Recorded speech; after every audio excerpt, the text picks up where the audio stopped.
Good to see your face, by the way. Happy to be here. Yeah, it's really good to see your face.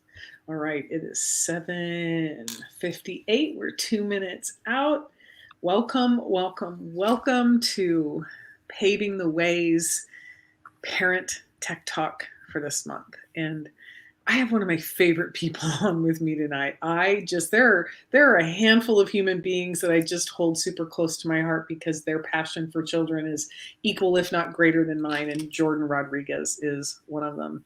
Jordan is the principal of Seminole High School in Seminole County, Florida, one of the largest high schools in the Tri-County area, I believe. Is that correct, Jordan? Third largest in the state of Florida. Well, there we go. It's a lot of kids you're managing because you have your own ninth grade center. So that alone tells me how big the school is. And so I really wanted to bring Jordan on tonight to have a conversation about, what's happening out in the world with our kids.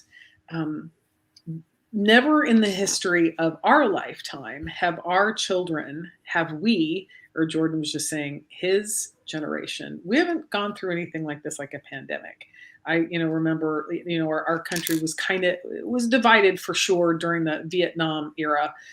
We had the gas price shortage for a while, but it was never like it is now. And then you put some other stuff on top of it, and our kids are dealing with some stuff. So I just really wanted to have a conversation with Jordan about some of the trends that he's seeing, with his kids in school. And then we really want to leave parents with some tools and some tips, some things that you can do to start to build your children's resiliency. And that's just really where our heart is tonight, where we're just really committed that our parents are empowered to have these kind of conversations and really help their kids and really to give our kids some hope that they're not alone in this, and there's people out there that really want to make a difference with them and talk to them. So Jordan, thank you so much for being with me tonight and spending your time away from your family. I know you've got several little ones to be with us and share what you know. So thanks for being with us tonight. They're not too far away. They're on the other side of the door. That's good. Pounding on that door. Yeah, exactly. They'll be pounding. Thanks for having me. Yeah, so why don't you give just a little bit of background about you? I'm going to go on my Facebook Live page here on my phone, so if we get any questions, we can start to engage and just share a little bit about your background. Well, I'm a proud product of the Seminole County Public School System. I grew up in the Oviedo, Geneva area, graduated from Oviedo High School. I went to UCF 3 times. I loved it so much. Got a bachelor's degree in radio, television, broadcasting from UCF, and then a master's and a doctorate in educational leadership. Forgive the dog barking. It's part of life. I have been fortunate to spend most of my career at the high school level. I was a teacher at Lake Howell High School, then went to Seminole High School out in Sanford, Florida, where I've spent about 10 years of my career. First tour at Seminole High School. Started as a dean and an assistant principal for 6.5 years. Got transferred to Winter Springs High School for 3 years as an assistant principal. Rock Lake Middle School as the principal in Longwood for 3 years. And then back to the big house out in Sanford, where I'm in my 3rd year as the principal of Sanford Seminole High School. That's awesome. You and I have spent several years together really working to educate our kids about human trafficking and about online exploitation. And when this first started last March, and I'll never forget, I was sitting in the Publix parking lot, and somebody had posted that UCF was going to close down classes. And I remember forwarding that post and then saying, you wait, they're going to shut down our public schools too. And then all of a sudden it hit me. I was like, oh my gosh, they're going to, oh my gosh. Like, we just put 3.2 million children at risk of being exploited online. And sadly, I was right. When the National Center for Missing and Exploited Children came out with their stats earlier this year, online enticement had gone up by over 98%. So, our kids are battling a pandemic. Our kids are battling all the school things that we're dealing with. The teachers and the principals and the parents are all trying to figure out, how do I teach reading, writing, and arithmetic in the middle of all of this? And then you've got this thing that has access to the world on it. So let's start with some of the trends that you're seeing with your kids. Like, what are some of the things that you're seeing that they're dealing with on the on the daily? Let me start off by saying that some people might think fentanyl's addictive, crack's addictive.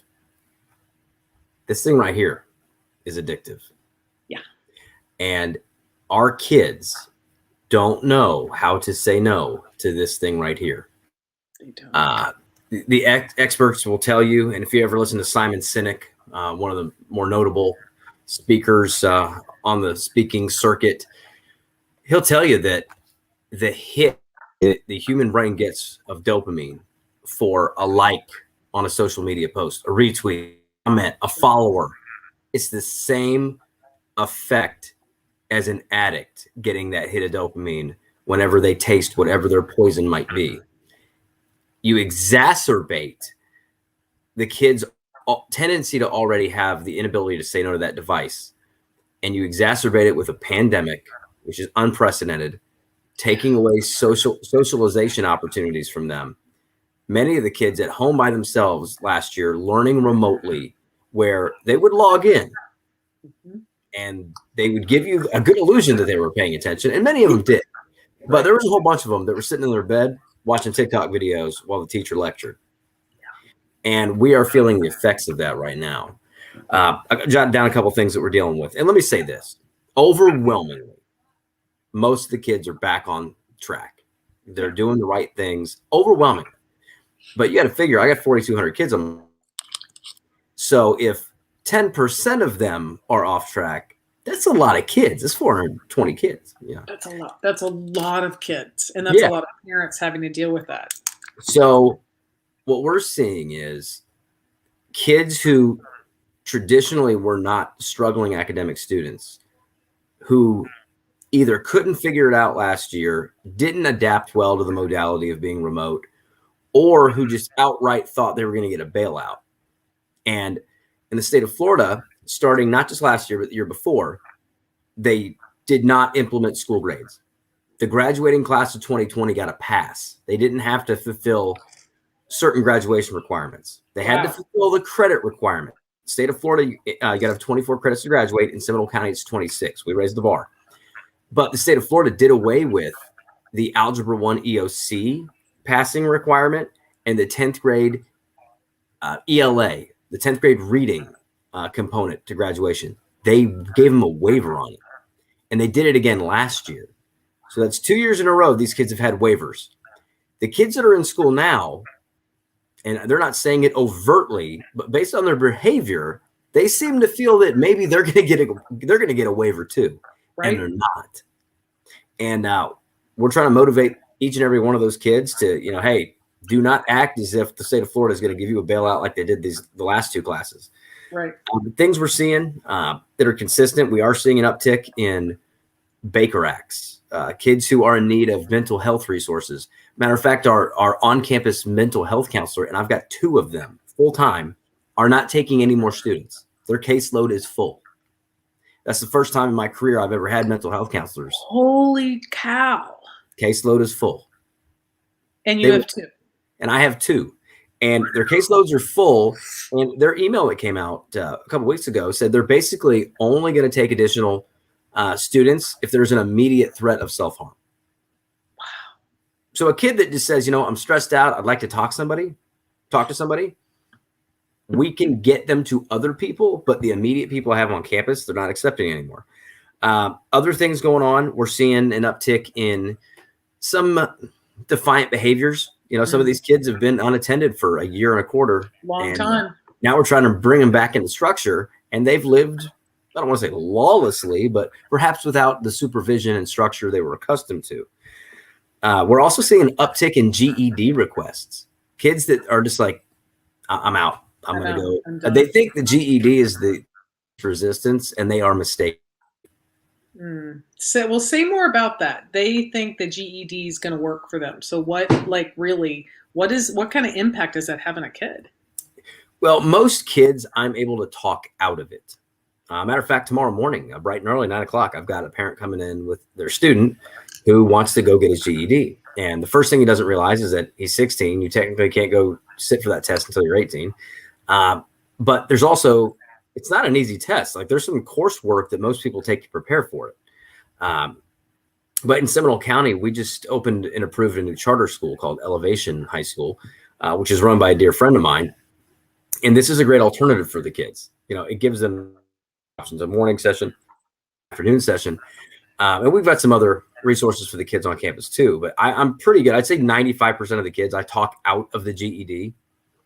And I tell them, look, people who look at resumes all the time, are there stories where somebody with a GED, you know, high school wasn't for them. It wasn't the maturity level they were seeking, and they go the GED route and they go off to success. Yes, that does happen, but that's not the standard. You know, that's the unicorn. So we try to talk them into, look, it's infinitely in your interest to have a diploma over a GED if you're putting it on a resume in a competitive job market. Man, oh man, oh man. Yeah, there is such an impact, and I'm going to say unintended consequences, right? I don't know if they're intended or not. We'll never know. But this is the long-term impact of what's happened over the past 18 months. You know, I was just at an event earlier this evening for a Teen Challenge, and one of our mutual friends, Matt Morgan, was there, and he shared, you know, Sheriff Lima, most people don't know this, but Sheriff Lima is now heading the opioid drug task force for the entire state of Florida, right? And, you know, and he's one of the best sheriffs in the country, as far as I'm concerned. You know, he's got a strong stand against, you know, human trafficking, a strong stand against, you know, opioid addiction and trying to cut that off of the pass. And even with that kind of strong stance, we still have an increase of 42% of drug addiction in our teens last year. I'll tell you something I'm seeing. I walk into the bathrooms and find more kids vaping, just brazen as can be, just vaping than I've ever seen. I've got a drawer full of vapes. Wow. Truth be told, then the kids picked up on this practice. I take the police officer's baton, I borrow their metal baton, and I smash them because zero parents have ever asked for them back. No. Wow. Yeah. So you know what? Our kids are struggling. There's not enough people for them to talk to, right? Our parents are overwhelmed. And that's the thing too, is like when, you know, last year, my heart just hurt for both the parents and the teachers and the kids, right? It's like, now I have to try and figure out how to work remotely. Then I have to try and how am I going to help my kid with their school? And then how am I going to manage all these other conversations? You know, I'm so happy that people may have opinions about this. I'm pretty strong about it. I actually substitute taught for 6 months. And that was right at the beginning of Common Core, where math went this way as opposed to this way. Like, you know, and then you got to try and learn how to do a new math. It was overwhelming for everybody, right? And we're trying to some semblance to get back to normal. And now our kids are in this space of, do I go back to school? Do I care about school? What, you know, Steve Jobs or whoever didn't get a college degree. You know, you hear about all those stories. I don't have to get a degree either. I can go be. They're unicorns. Like that. You named one. Yeah. you name a couple. Okay. There's it's possible. Absolutely. You know, but play the odds, you know, give yourself the best chance of success. And you need that base level of education too. I say one kid who came to me who there was no talking him out of the dropping out pathway. And I knew the kid, but here's what the kid did that nobody's ever done. When I had that conversation with him, where I'm trying to talk him into staying, handed me his business card and he goes, "Hey, I'm running a yard service. I invested $5,000 in a trailer. I've got 6 guys that work for me and I'd love to pick up the account at the school." And I was like, "You're trying to sell me and I'm trying to sell you." I said, "All right, I'm not too worried about you. You've got a plan." Most of these kids don't have a plan. Like they think they're going to be YouTube. They're going to be gamers. Yeah. They think they're going to be on Twitch for the rest of their life. That's the new professional athlete, by the way. When I was growing up, we wanted to, you know, play in Major League Baseball. We wanted to be football players. The kids now, they want to be social media influencers, which is part of the problem. Fox 35, I just did an interview for them earlier in the week or last week. And it was about the selfie generation. Yeah. And I'm telling you what, the amount of narcissism that I see on a day-to-day basis from this generation terrifies me. The lack of self-awareness or situational awareness. Everybody's walking around with these AirPods in their ears, looking down at their phones. If I was a guy that intended to do harm or rob somebody, you just find the person with earbuds in and their hood over covering their head. They have no peripheral vision. They can't hear you, and they're looking at a phone. Yes. Like that's a target. That's for sure a target. And, we're going to slide into the online targeting of our kids. NCMEC, National Center for Missing Exploited Children, said, child enticement rose 98%. There were over 65 million, I'm going to say that again, 65 million cyber tips last year of child sexual abuse material. Now, granted, a huge percentage of that does come from the social media companies themselves, right? Probably about, almost half of that. But that still means there's another half that are coming from people like me and you that are on, whatever social media. We're flipping through, we're posting stuff, and then we see something, we're like, whoa, okay, no, that's not okay, and I report it. Our kids need that social interaction, and they're not getting it, so they turn to this. And you might remember this. I believe one of the last times that you, I, and Kevin Kaufman, our mutual buddy who's an FBI agent and works in the world of cyber crimes, talked about how sophisticated and clever these online predators are. Wow. They are like salesmen on a cold call. They have a rebuttal for every answer you give them. They're professionals. And the example Kevin gave was the difference between a high school athlete trying to play against somebody in the major leagues. That's what our kids are going up against when they're going up against these online predators and not understanding the level of intelligence and sophistication these wrongdoers have. Yes. And that's, when I talk to youth and or adults, I'm like, imagine we all go up to the US Open, right? We're all sitting in box seats and Serena Williams goes, hey, Jordan, come on down and play with me, right?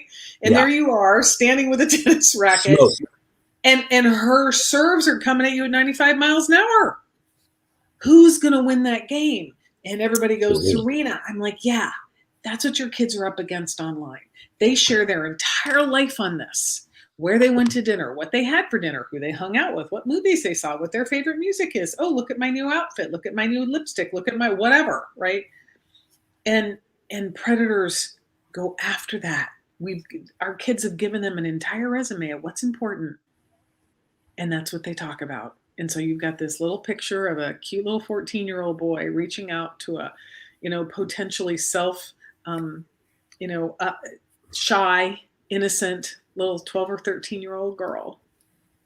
And they, hey, you're cute. I'd love to get to know you. And their parents haven't had that conversation. They haven't had the benefit of our training in our schools, like you've been, so gracious to allow us to come in and have those conversations with our kids. And then the next thing you know, like that little girl in Apopka, right? 11 years old, groomed and recruited in 8 days on Instagram, willingly got into a car with a 26-year-old guy from Georgia. Wow. Luckily, they got them before they crossed the state line, right? Good for him, because that wasn't a kidnapping case at that point in time. But, she thought that was her boyfriend. Yeah. And you and I both know their prefrontal cortex isn't fully developed yet. And that's really what I keep trying to hone in with the parents is you think they know better. They, honest to God, don't. Now, that's why we have these conversations. Now, in a regular year, when we're not, and things have loosened up and gone back to normal for the most part. But think about last year, when you take a kid who's already vulnerable and who doesn't have the confidence to, tell somebody no, or doesn't get the attention that other people might get. And now you isolate them in their house where they have no connection to the outside world and they cling to whoever gives them attention. Yes. And then you have predators who know this and stack the deck, so to speak. Keeping the kids home for a year gave predators a competitive advantage. For sure. And they knew it. Wherever our kids are, predators are. Any app that's got a chat feature, any, gaming console that's got a chat feature. As we were doing research for the project that shall not be named right now, but you know what I'm talking about. Yeah. When we were doing research 2 weeks ago, I was having a conversation with one of my friends because we were calling parents and I wanted to talk to their teenagers, right? And I asked a very poignant question. I go, look, I'm going to give you the space to share this with the answer that you're going to give me with your parents. I said, but has anyone ever asked you, because they call them nudes, right? Have they ever asked you for a nude or an inappropriate picture? And one of the people that I was talking to said, no, but I got a message saying, hey, you want to see my naked body? And I said, okay, what did you do? That person said, well, I, just hit, no, and, deleted that. And when the parent and that child had a conversation, this is like diligent parent having conversations on the daily, all the time, right? How's it going? Checking in. They didn't know because it was awkward for that child to have that conversation with the parent, even though they talk about it all the time. So, a couple times you and I have chit chatted, we've talked about even the good kids, right? The good kids. Oh, yeah. They're dealing with this too, and they don't know how to approach their parents. No, there's a giant fear, and this kind of goes into the building of resilient kids. There's such a fear of disappointing parents that the kids withhold information. And like I said, even the good kids, I always chuckle sometimes when parents give you kind of the stereotypical, oh, that my kid would never do that. My kid tells me the truth to a point. And I can tell. Matter of fact, I had a young lady 2 weeks ago.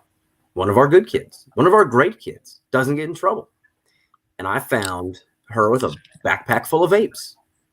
Wow! And I could read her body language before I even asked for them. I could see how she was guarding her bag in her lap. She was holding it against her chest like this, and her leg was going a million miles an hour. And I looked at her and I said, your body language is telling me you're not so scared of what I'm going to say. You're more scared of what I'm going to tell mom and dad. Yep. And sure enough, that was the truth. I mean, she had a breakdown when I told her I had to call mom and dad. And she's like, no, I'll never do it again. I'll never do it again. Please don't do that. And I go, look, I'm not trying to be difficult. I'm obligated. Mm-hmm. Oh, and we got some, that's coming from Paving the Way. I was looking in the chat there. Yeah. Yeah. Well, I just was repeating that because we had an opportunity to pitch our idea, and one of the people that we were, that was judging totally pushed back and said, so you're telling me that kids don't talk to their parents? I said, yeah, they don't. Right. No. And the pushback right back was, well, all my friends' parents, they talk to their kids. And I'm like, okay. There's several things that kids don't tell their parents. And in the school system, you run into this right now as you see kids who are trans, if they are transgender. Yep. Not all parents are aware of this. Not all parents are accepting of it. There are specific communities that are less accepting than others. Yeah. And not just geographic communities, but ethnic communities. There are no, absolutely. Yeah. It's a challenge when a child, is like, no, look, mom and dad, I'm this, fill in the blank, whatever it is, right? And I always challenge the parent and the child's like, look, remember, this isn't fully cooked yet, right? Sometimes they're just exploring. Sometimes, that's just what they're dealing with at the moment. It might be that way for the rest of their lives. We don't know. We don't know. It might or might not be, right? But it's allowing that child to share how they're feeling versus condemning them for how they're feeling. And that puts our kids that are, the LGBTQ, that whole realm, it puts them all at risk because they're one way at home. They bring changes of clothes to school. They dress differently at school than they do at home, and they're not safe to be themselves. Well, and I think, you and I have been on enough panels to know that of the kids who have a tendency to be targeted, that community can be targeted at a higher, let's say, percentage of the time than other Very much kids. so. Because, like we mentioned, kids that are in the LGBTQ community, if their parents do not have knowledge of it, or if they are not accepting of it, and if they are not, having the relationships with those kids, let's say a kid that doesn't classify as such has with their parents, they will look elsewhere for that acknowledgement and that attention. And sometimes that attention is coming from somebody who intends to do harm. And the education, it's the other interesting thing too, is that I was on a webinar a couple of weeks ago, and birds and bees conversation is one thing, right? And then there's a whole other conversation about relationships and sex and sexual orientation and just a lot of things. And most parents don't know how to have that conversation. Back in the day, it was Dr. Spock, right? It's what people use. They didn't know. And so kids are actually leaning towards pornography to get educated about sex. And what they don't understand, and because parents are so uncomfortable to have this conversation, is pornography is as addictive as opioids. It impacts the pleasure center of the brain as much as opioids. And I was just at Teen Challenge. Mm-hmm. We know the damage that opioids do. Pornography does the same thing. So helping your kids understand age-appropriate sexuality, right? Mm-hmm. Age-appropriate body parts, and then you kind of move up, and using the body part name. So if someone calls it something different, then the child's like now empowered, going, no, that's not that, that's this. Why are you calling it that? So it actually gives them the power because they have the actual scientific knowledge and title of the body part. So that's the other piece too, that this thing that you and I both are challenged with is, and part of the evolution of the smartphone. I mean, I remember, I use the fight analogy, where if we were in high school, if I was in high school and I got in a fight in the 90s, whoever saw it, mm-hmm. and that was the end of it. Yeah. You didn't then have to go on the offensive from a bunch of keyboard warriors who are now commenting and sharing the video of the fight. And if you were on the receiving end of that fight and it didn't turn out too well for you, now you've got the peanut gallery showering you with additional taunts and comments. Kids don't know how to navigate that. They don't know how to handle it. They don't know that they can ignore it, nor do they have the wherewithal to realize that their generation has the shortest attention span in the history of humankind. And tomorrow something else will happen to distract them. Mm-hmm. And sometimes I can think of several instances where a young lady shared inappropriate images of herself with a boy that she thought, she was going to marry, in high school, this is the one. Mm-hmm. 2 weeks later, it's another one. But they share these images. And once those images get out, they don't know how to handle it. And I don't have an answer for them. All I can tell a parent is, hey, they have the shortest attention span in history, and something will come up next week and this will be forgotten. But in the meantime, you got to weather the storm, because there's no take back button. No. Well, and as you and I both know, in the state of Florida, it's actually illegal for someone under the age of 18 to send an inappropriate picture to somebody else. It's illegal for an adult to request that from a child, as we both know. And if it ends up on another child's phone, whether surreptitiously or not, it's a class 1 misdemeanor all the way up to a class 3 felony. And you remember, you were there, having those conversations with the kids. They get all squirmy, and it's like, well, we know you've never done that. Here's what you need to know. And that's the other piece too, is why prevention education is so important, for them to fully understand the long-term ramifications of their actions. And I was having a conversation with a former NFL player, and I said, look, there's an NFL player and a Major League Baseball player. Both have lost their contracts for something they did when they were teenagers on social media. So you've got to be mindful of everything you do, not only in the public realm, but also in the private realm. Because the moment that picture leaves your phone, there is no getting it back, and people will share it. And there are people out on the dark web that are looking for those pictures, and they'll trade pictures. I have a acquaintance of mine, new friend. An adult, right, ended up in that environment. And when these people share these pictures, they'll go find who that was. And because they've seen this picture, they feel that they're now entitled to say things to you, right? So she had to block all of her social media, had to totally change her name, had to change. She doesn't have any pictures on her social media because these perpetrators who traded her picture, they feel they're entitled to talk to her a particular way. Sadly, they have the leverage. They do.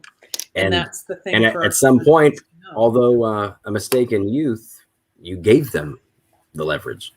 Mm-hmm. Mm-hmm. And they just don't know. Like, they just don't understand. And remember, it's this piece right here. It's like, we've got to have our kids fully grasp the impact of that inappropriate picture leaving their phone, and our parents to get, it's not their fault.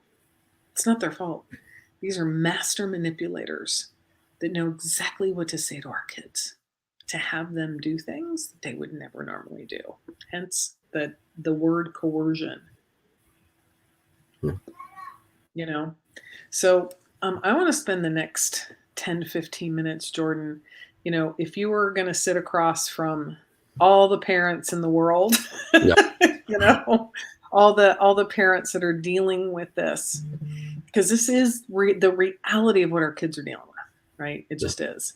And we've got to give our parents and our kids some tools to build up the resilience, to build up the, you know, resilience is the only word I can come up with. It's just right there. It's like that you are going to weather storms throughout life. This is a hurricane, you know, level 5 hurricane, as far as I'm concerned, in the life of a teenager.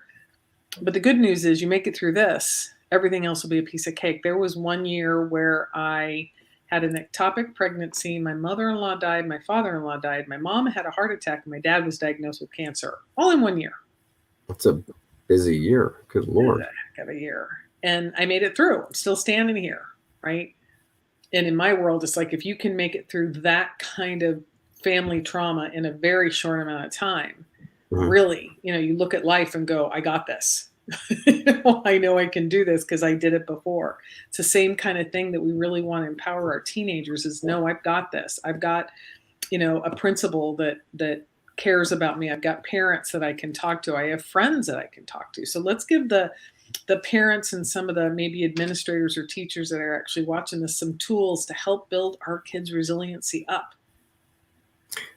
The first thing I would share, kids don't have the experience that you and I have, that some of the people tuning into this have. The parents, they don't have the experience just by age. Now, some of them have had traumatic experiences at a young age, and like they understand what it is to go through a situation. There's other kids that have not had that trauma. They have not had those experiences. They haven't had to overcome anything. They've been handed everything. And developing perspective in kids, I was dealing with a situation today of what can only be described as a first world problem. And the student was losing their mind about it. And the parent was losing their mind about it. And I'm just sitting here going, if you can't navigate this, what's going to happen when a real problem comes to your door? Yeah. It's going to happen when you lose a loved one. Mm-hmm. It's going to happen when a job is lost, when a tragedy happens that wasn't expected. How are you going to navigate that if you can't handle this? Yeah. And here's one thing I'll share, like tip 1, give kids perspective. Learn about the world. I always tell kids, stop spending money on the next pair of Jordans. Stop spending money on, you know, nobody's going to ask you what kind of iPhone you had in high school. No, they're not. Spend money on experiences. You know, there's not a single time where I have not left this country and came back wanting to kiss the ground. Oh, Yes. You go like what's going on in Haiti right now? Ugh. What goes on in the Dominican Republic on a daily basis? What goes on in most of the world that's not us? What's going on in Mexico? Yep. You see what people that have real problems looks like, and it gives you that calm when you get here. So delicately give your kids perspective. You don't have to be a jerk about it. You don't have to downplay it and go, that's not a real problem. Get over it. I used to be that guy. And I attribute my awareness of that to one of the former principals I worked for, Mickey Reynolds, a dear friend who's the principal of Lake Mary High School. Yeah. I was an assistant principal for her. And I remember some of the leadership kids coming into my office one day, and they were all up in arms about something. And I went, this isn't a real problem. And Mickey Crushed goes, them. You crushed them. oh yeah. And they did not take that well. And Mickey comes and sees me. She goes, you and I know that's not a real problem. She goes, but they don't know that yet. So she goes, try to be a bit more empathetic. And I went, I will do so. And so yep, I'm going to add that as number 2. Be empathetic. You can delicately tell them that there are bigger fish to fry, but don't downplay it. Like, don't discredit their concern. Yeah. But developing thick skin, developing perspective. I'll tell you what, something I dealt with over the summer is, and this is symptomatic of not just high school kids right now, but the generation of college kids who their feelings get hurt by tweets. Mm-hmm. You can't let something like that ruin your day. You can't shut down because you disagree with an opinion of somebody. You don't cancel them. Right. We have conversations. We need to overcome obstacles. Another thing I would tell parents is you've heard the term lawnmower parents. It used to be helicopter parents. Now it's lawnmower parents. They're the parents that mow down all the obstacles. Oh, wow. I've never heard of that. Yeah. Give you an example. Lawnmower parent. We have a kid who straight A student. They've always been a straight A student. And now they're taking a AP class that they have a C in. And although an AP class is technically weighed on a 5-point scale, so really that C's a B. But, oh, no. My child's been a straight A student. They can never have anything less than an A. Well, that kid, I think, is going to learn more from talking to that teacher, having that conversation, and figuring out, what do I need to do? How do I need to change my work ethic or my approach to overcome this obstacle? Not, I'm going to avoid the obstacle and get out of the class. Yeah. And we have too many parents who are too quick to try to hit eject instead of learning how to maneuver through the storm. Yeah. And I would say that probably goes right up there with critical thinking. My daughter came home from 6th grade or 7th grade. I don't know. It was before high school. And she goes, Mom, I deserve a raise in my allowance. I'm like, okay, I'm all ears. Tell me why you think you deserve a raise. And she said, we went over the 10 top chores and I do all of them but one. I don't mow the lawn. Our lawn's big. You have someone that do that for us. But I do every other chore. And I think because of that, I deserve an allowance. And she listed them all up. And I said, you know what, sweetheart? I said, I'm going to give you a raise in your allowance, not because of the things you're doing. Not because you actually did the thinking. You worked through why you thought you deserved it. And you gave a really great argument. I'm rewarding your thinking, not your doing the chores that we do when we're part of a family. Right? It's that rewarding them stopping and doing the thinking. And there were many times when she and I would have knockdowns because I wouldn't give her the answer. It's like, no, I want you to think. I will not raise a sheeple. Right? I want you to do the thinking. And, I'm happy to say she does. She challenges me now, which, is, she's an adult, it's a little affronting, but at the same time, I'm like, I got my job done. Right? She's actually pushing back. She's not just buying whatever it is. She's like, oh, no, hang on a second, Mom. And presenting her arguments. And even though we may not agree, I love that because that's her brain doing the right thinking to figure out and solve a problem. And I think that's sorely missing with our kids today. Another thing I would share in terms of building resilient kids is balance. Mm. At our school, I have an IB program, which is an extremely rigorous academic pathway. Yes, it is. My I daughter. also have an Academy of Health Careers, and Uh-huh. it is also a rigorous academic program.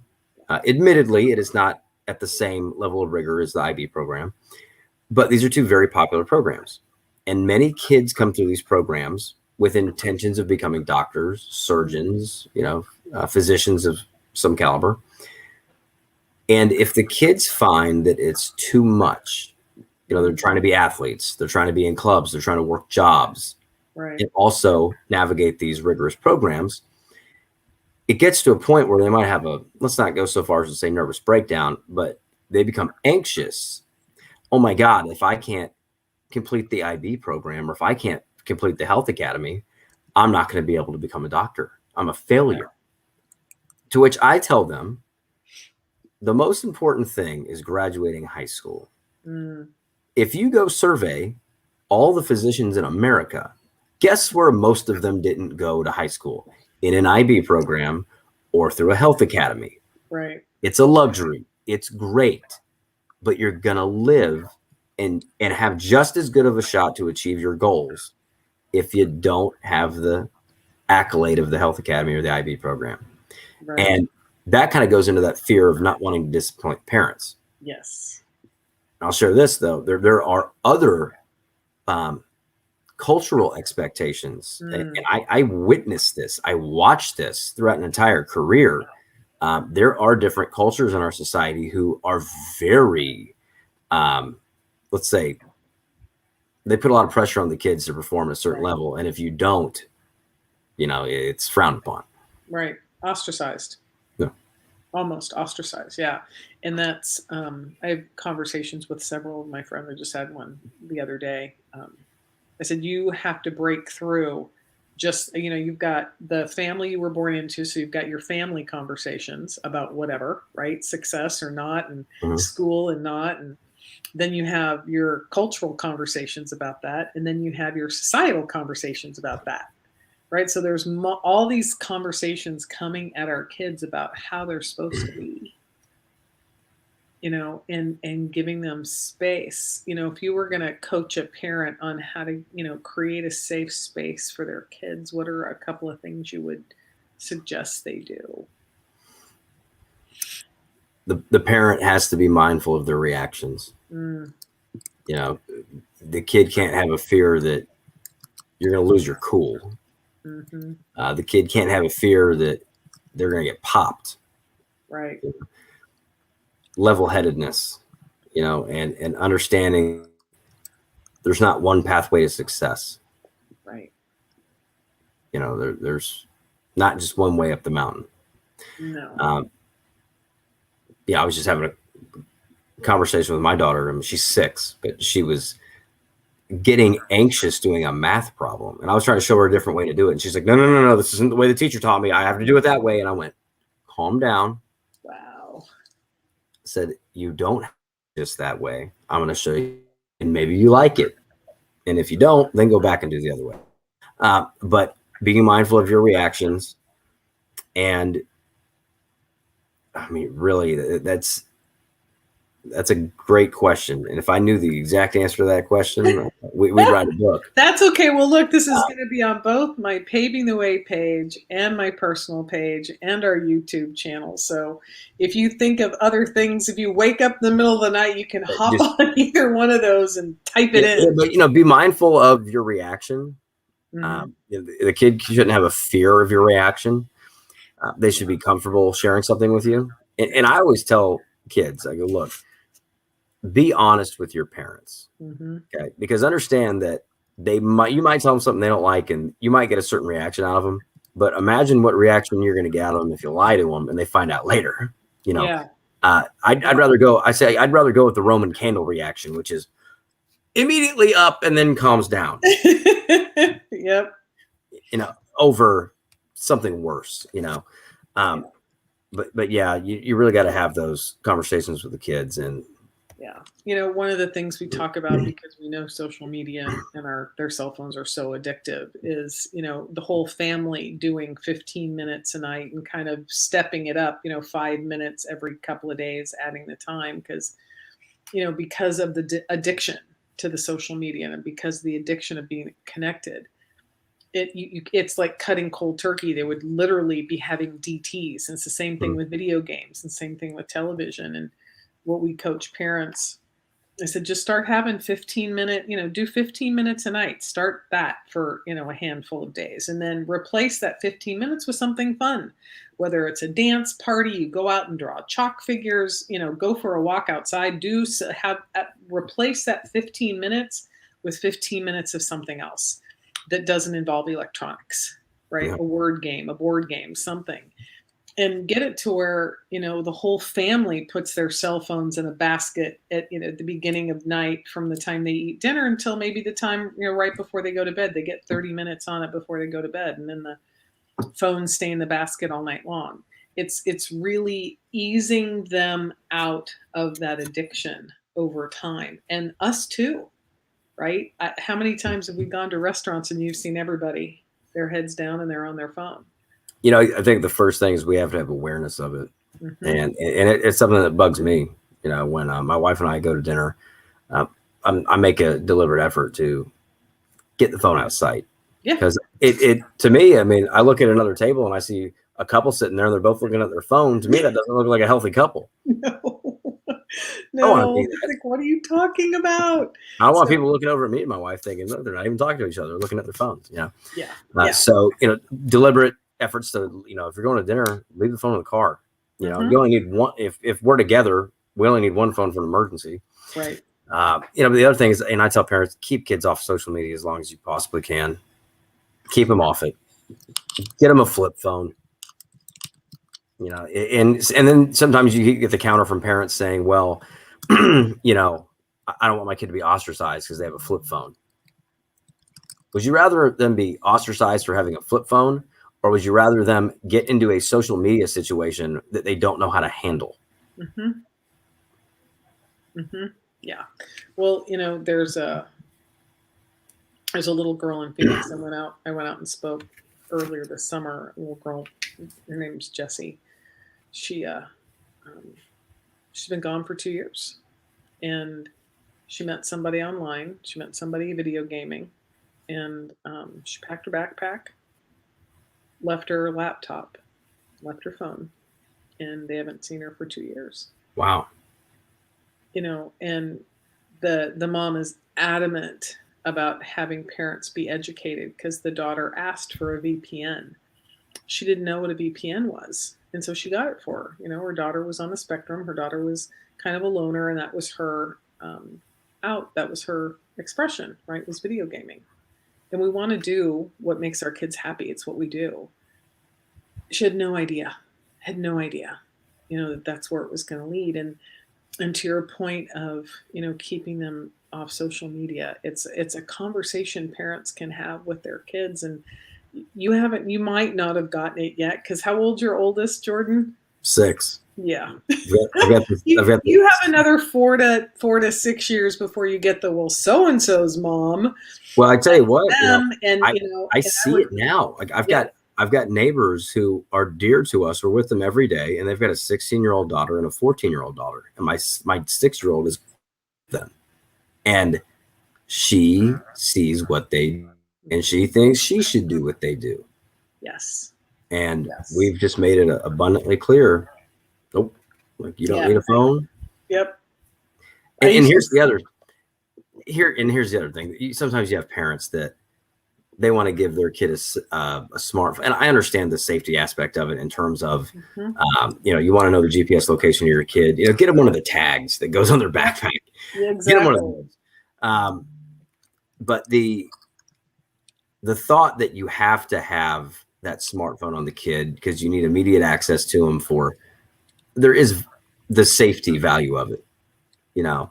But you see unfortunately, some of the mass shootings, you know, that have occurred in America over the last decade. And although those are few and far between, many parents use that as the justification for, I absolutely have to give the kid this phone. Like, well, I understand that, but maybe we don't have to get them the iPhone 13 with, Right. Yeah. Well, and one of my girlfriends just created it. It's called the Palm, and it's like an iPhone. It's like an iPhone watch, but it's designed specifically for parents to be able to keep track of their kids and know where their kids are. And there's no interactivity to it. It's really like a really cool watch. And it's designed specifically to keep our kids safe and keeping them off the phones. I worked with a Homeland Security agent in Phoenix, and we were speaking with some youth at a church, and he said, giving your kids a phone is like an iPhone. Giving your 11 or 12-year-old is like giving them a loaded gun. Yeah. Said not only, he goes, yes, they have access to the world, but here's the piece we don't think about. The world has access to them. I heard a comment the other day, and I was listening to a podcast, and I heard this comment, and it stuck with me. And it was about Facebook. And it goes, all the users of Facebook are they're not the customers. They're the product. Yep. If parents haven't seen Social Dilemma yet, I highly recommend the film Social Dilemma. Everyone should watch it. Yep. I might mandate it at my school. I might have every kid on campus watch it. I think that's a brilliant idea because it's important that they understand what they are to companies like that, and then, because I'm so dying to come back in and talk to your kids. There's something so rewarding about watching the synapses put the two pieces together and be like, oh my God. And it alters their behavior when they see it. I actually was in Savannah finishing my second film, the sequel to the first film, right? So all the kids will be able to know what happens to her. There's another short video that parents need to see as well. It's bark.us, and they show how quickly predators latch onto our kids. Within minutes, they'll get DMs from adults knowing that these are 11 and 14-year-old kids. It's eye-opening. And that's what we're up against. So, all right, Jordan, the time always goes so fast with you. You got a question in the chat there. Yeah. From Miss Thingless is, what was suggested for high schooler to watch for using social media?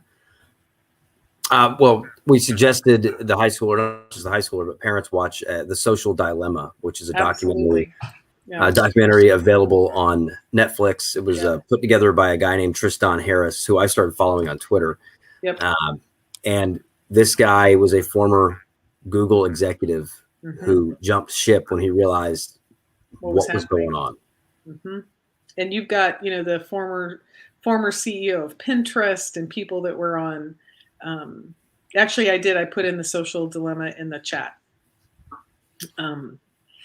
You've got a lot of people that were at the beginning of social media. And I think one of the most powerful lines was the CEO of Pinterest saying, no, my kids won't be on social media.